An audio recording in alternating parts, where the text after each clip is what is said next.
নাহমাদুহু ওয়া নুসাল্লি আলা রাসূলিহিল কারীম আম্মা বা'দ। বর্তমান যুগে পৃথিবীকে ভালো করার জন্য, মানুষের সুখ শান্তি সফলতা আনার জন্য অনেক ধরনের গবেষণা হচ্ছে। অনেকভাবে মানুষ চেষ্টা করছে যে কিভাবে মানুষের সুখ শান্তি সফলতা আসে, পরিবেশ কিভাবে সুন্দর হয়, সুন্দর পৃথিবী কিভাবে বিনির্মাণ হয়, এজন্য খুবই চেষ্টা চলছে। কিন্তু চেষ্টার গতিটা আমাদের পরিবর্তন হওয়ার দরকার।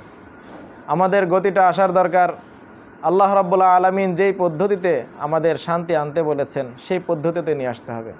নবী করিম সাল্লাল্লাহু আলাইহি ওয়াসাল্লাম যেই পথ আমাদের সামনে স্পষ্ট করে দিয়েছেন এই পথে আমাদের আগাতে হবে।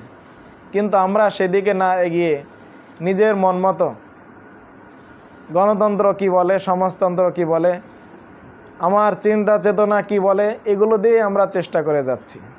কিন্তু এই চেষ্টায় আমরা বিফল হয়ে যাচ্ছি।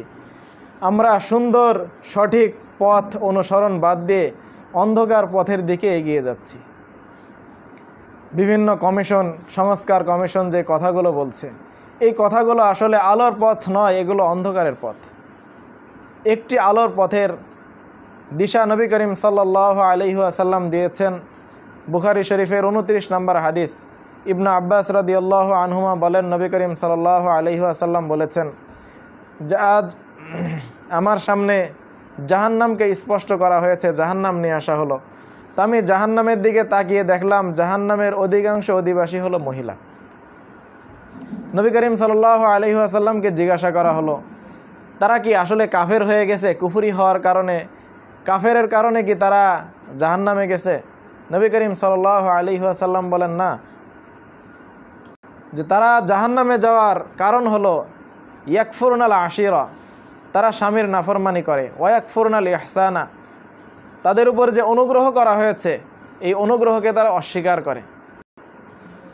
আল্লাহ রাব্বুল আলামিন আল্লাহর অনুগ্রহকে যেমন স্বীকার করতে বলেছেন, বান্দার অনুগ্রহকেও স্বীকার করতে বলেছেন।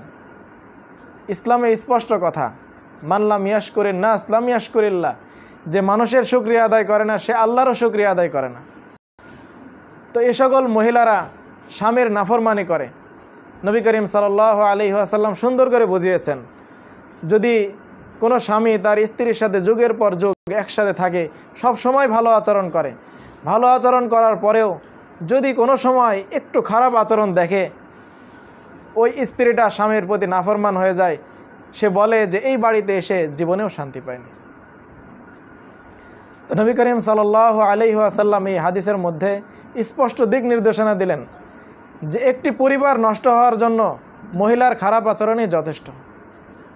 স্ত্রীর আচরণ যদি স্ত্রীর মতো হয়, সুন্দর হয়, কোমল হয়, তাহলে সেই পরিবারের সুখ শান্তি সফলতা নেমে আসতে বাধ্য। কিন্তু বর্তমান যুগে মেয়েদের যে অধিকারের কথা বলা হচ্ছে, পুরুষের অধিকার না দিয়ে শুধু নারীর অধিকারটাই দেখা হচ্ছে। নারী যা চাবে তাই হবে, পুরুষ যা চাবে তার কোনো কিছুই হবে না। তো এ সকল সংস্কার দিয়ে একটা সমাজকে সুন্দরভাবে গঠন করা সম্ভব নয়। যদি সুন্দরভাবে গঠন করতে হয়, আল্লাহ রাব্বুল আলামিন যে পথ দিয়েছেন, নবী করিম সাল্লাল্লাহু আলাইহি ওয়াসাল্লামের যে স্পষ্ট সুন্নাহ আছে, এই সুন্নাহকে আমাদের সামনে রেখে আগাতে হবে।